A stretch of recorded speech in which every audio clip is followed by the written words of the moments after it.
지금 이 순간에도 여러분의 계좌는 녹아내리고 있습니다. 불과 2주 만에 120달러에서 64달러, 거의 반토막이 난 은 가격을 보면서 내가 뭔가 잘못 판단한 건가 하고 스스로를 탓하셨죠. 그런데 말씀드립니다. 이건 여러분의 실수가 아닙니다. 누군가 철저하게 설계한 학살극입니다. 나스닥이 흔들릴 때 안전자산인 은마저 무너지는 게 말이 됩니까? 주류 언론은 침묵하고 전문가들은 일시적 조정이라는 말만 되풀이하는 동안 실물 창고는 조용히 비어가고 있습니다. 오늘 저는 그 침묵 뒤에 숨어 있는 진짜 이야기를 꺼내려 합니다. 끝까지 들으시면 지금 이 공포가 오히려 기회라는 걸 알게 되실 겁니다. 시카고 상업거래소 CME가 최근 단 몇 주 만에 섬 선물 증거금을 무려 3차례나 기습 인상했습니다. 한 번도 아니고 3번이에요. 이게 얼마나 이례적인 일인지 아십니까? 증거금 인상이란 쉽게 말해서 빚을 내서 투자한 사람한테 지금 당장 돈 더 내놔. 안 그러면 강제로 팔아버린다고 협박하는 겁니다. 마진콜이라고 들어보셨죠? 바로 그겁니다. 실제로 이 조치 이후 수조 원 규모의 마진콜이 터졌고 수많은 개인 투자자들이 손실을 감수하면서도 물량을 내던질 수밖에 없었습니다. 울면서 매도 버튼을 누른 거죠. 그런데 세력이 원하는 게 정말 단순한 시세 차익이냐는 겁니다. 아닙니다. 실물 재고가 부족한 상황에서 시간을 벌고 개인들의 물량을 헐값에 가져오는 게 진짜 목적입니다. 가격을 인위적으로 눌러서 공포를 만들고 공포에 질린 개인이 던진 물량을 조용히 받아가는 구조입니다.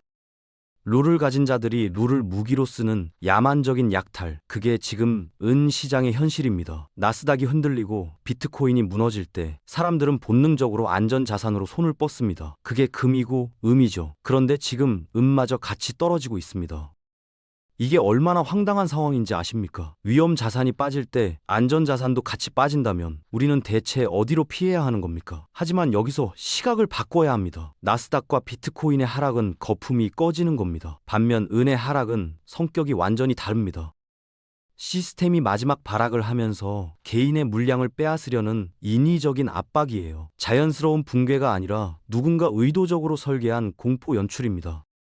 역설적으로 들리겠지만 세력이 이렇게까지 발악한다는 건 그만큼 상황이 급박하다는 증거입니다. 실물 재고가 바닥을 드러내고 있기 때문에 어떻게든 개인들 손에서 은을 뺏어와야 하는 겁니다. 공포를 연출해서 던지게 만들고 그 물량을 받아가는 거죠. 그들이 가장 두려워하는 시나리오는 딱 하나입니다. 투자자들이 이 하락의 본질을 꿰뚫어보고 오히려 실물 은을 손에 쥐는 겁니다. 가짜 가격표에 속아서 진짜 보물을 던지는 실수. 지금 이 순간 절대로 범해서는 안 됩니다. 지금 선물 시장에서 은 가격은 70달러 선입니다. 그런데 실제로 금은방에 가서 은 한번 살게요 하면 110달러를 요구합니다. 똑같은 은인데 가격이 40달러나 차이 나는 겁니다. 괴리율로 따지면 무려 34%입니다. 이게 어떤 상황인지 감이 오십니까? 마트 전단지에는 사과 한 박스에 10,000원이라고 써 있는데 막상 매장에 가면 사과가 없는 겁니다. 가격표만 싸지 실제로 살 수 있는 물건이 없는 거예요. 종이임은 시장이 딱 그 꼴입니다. 모니터 속 숫자는 70 닮았지만 실물을 손에 쥐려면 110달러를 내야 한다는 현실. 이게 지금 시장의 민낯입니다.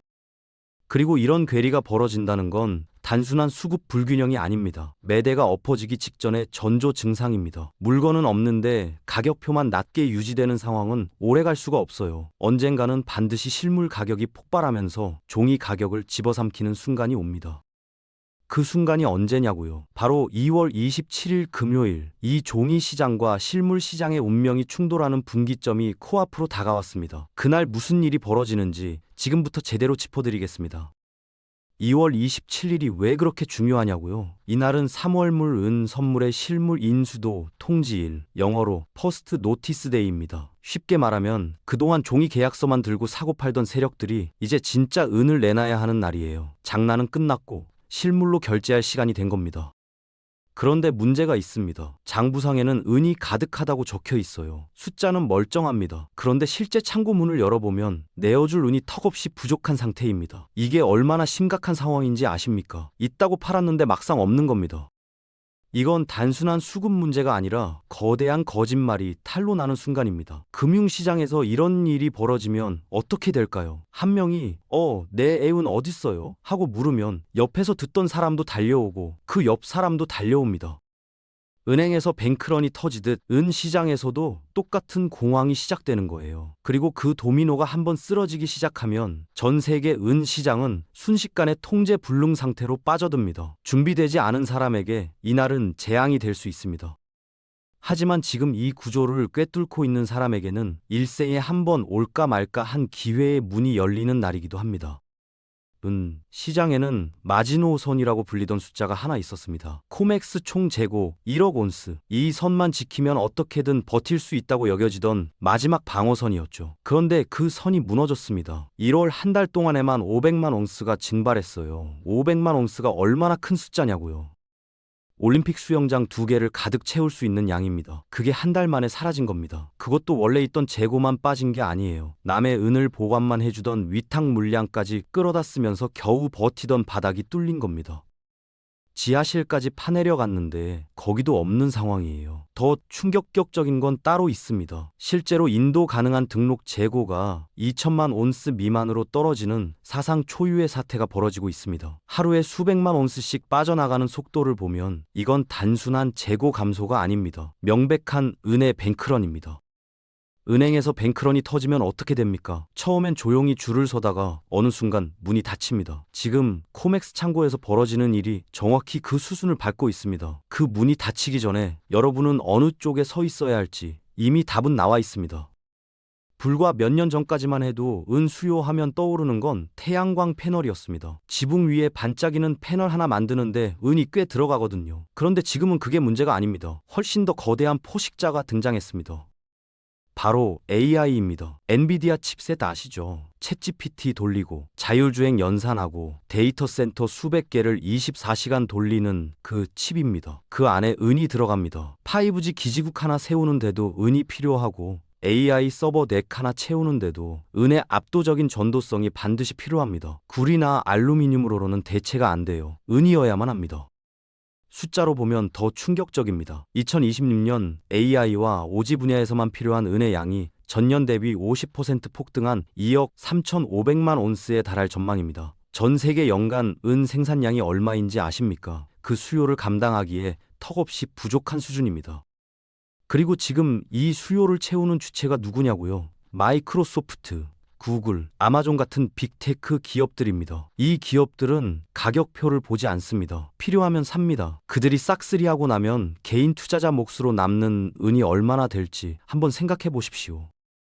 지금 뉴욕과 상하이 사이에서 조용히 벌어지고 있는 일 하나를 말씀드리겠습니다. 뉴욕 거래소와 상하이 금 거래소의 은 가격 차이가 온스당 12달러에서 15달러까지 벌어져 있습니다. 같은 은인데 어디서 파느냐에 따라 가격이 이렇게 다른 겁니다.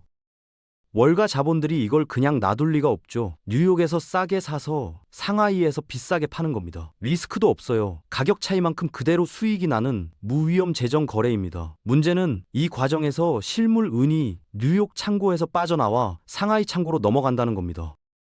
거대한 진공청소기가 미국의 은을 빨아들여 중국으로 옮기고 있는 거예요. 결과는 단순합니다. 미국 창고는 비어가고 중국 창고는 차오르고 있습니다. 이게 단순한 무역 흐름이 아닙니다. 수십 년간 세계 금융을 지배해온 서방 시스템의 패권이 실물 자산에서부터 조용히 무너지고 있다는 신호입니다. 여기서 한 가지만 스스로에게 물어보십시오. 지금 내가 들고 있는 게 모니터 속 숫자입니까? 아니면 진짜 금속입니까? 동쪽으로 흘러가는 은의 물결 속에서 여러분의 자산은 어느 방향을 향하고 있습니까? 게임판이 자기한테 불리하게 돌아가면 어떻게 합니까? 보통 사람이라면 승복하고 물러나죠. 그런데 거래소는 다릅니다. 판을 엎어버립니다. 그것도 합법적으로요. 그 무기가 바로 룰 589와 룰 293입니다.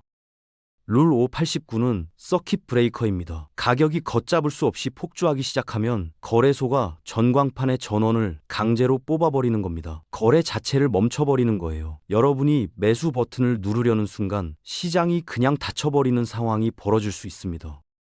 룰 293은 더 무섭습니다. 비상사태 권한이에요. 쉽게 말하면 물건이 없으니 모든 계약을 지금 이 가격으로 현금 결제하고 끝내버린다는 선언입니다. 실물을 받을 권리가 있는 사람한테 돈만 쥐어주고 문을 닫는 겁니다. 이게 말이 됩니까? 하지만 실제로 일어난 일입니다. 2022년 LME 니켈 사태 기억하십니까? 니켈 가격이 하루 만에 2배 넘게 폭등하자 런던 금속 거래소가 거래를 전면 중단하고 거래를 소급 취소해버렸습니다. 질 것 같으면 룰을 바꿔서라도 이기는 게 금융 권력의 속성입니다. 시장이 6년째 2억 4,500만 온스의 공급 부족을 겪고 있는 지금 이 룰들이 발동될 가능성은 결코 낮지 않습니다. 2월 27일 이후 펼쳐질 수 있는 시나리오는 크게 세 가지입니다. 어느 쪽이 현실이 되든 준비된 사람과 그렇지 않은 사람의 결과는 완전히 달라집니다. 첫 번째는 통제된 붕괴입니다. 거래소가 룰 293을 발동해 가격을 동결하고 강제 현금 결제를 집행하는 시나리오예요. 실물을 받을 권리가 있는 사람한테 종이돈만 쥐어주고 창고 문을 닫는 겁니다. 종이은을 들고 있던 투자자들은 그대로 약탈당하는 거죠. 두 번째는 역대급 숏 스퀴즈입니다. 공매도 세력이 실물을 구하지 못해 파산 직전에 몰리면 살아남으려고 매수 버튼을 마구 누르기 시작합니다. 그 순간 가격은 수직으로 치솟습니다. 1980년 헌트 형제 사태 때도 은 가격이 단기간에 10배 넘게 폭등했습니다. 그런데 지금은 헌트 형제 같은 개인이 아니라 국가와 거대 기업이 은을 사고 있습니다. 그때보다 훨씬 강력한 폭발이 가능하다는 얘기입니다. 세 번째는 시스템 리셋입니다. 거래소가 디폴트를 선언하고 시장 자체가 폐쇄되는 시나리오예요. 이렇게 되면 종이 자산은 한순간에 휴지 조각이 되고 실물 은은 생존 화폐로 격상됩니다. 극단적으로 들리겠지만 비어있는 창고 수치가 가리키는 수학적 결론이 바로 이겁니다. 그렇다면 지금 우리는 무엇을 해야 합니까? 거창한 이야기가 아닙니다. 당장 실행할 수 있는 것부터 시작하면 됩니다. 가장 먼저 해야 할 일은 ETF나 선물 같은 종이은을 점검하는 겁니다. 지금까지 말씀드린 세 가지 시나리오 중 어느 쪽이 현실이 되든 종이은은 위기의 순간에 가장 먼저 휴지 조각이 될 수 있습니다.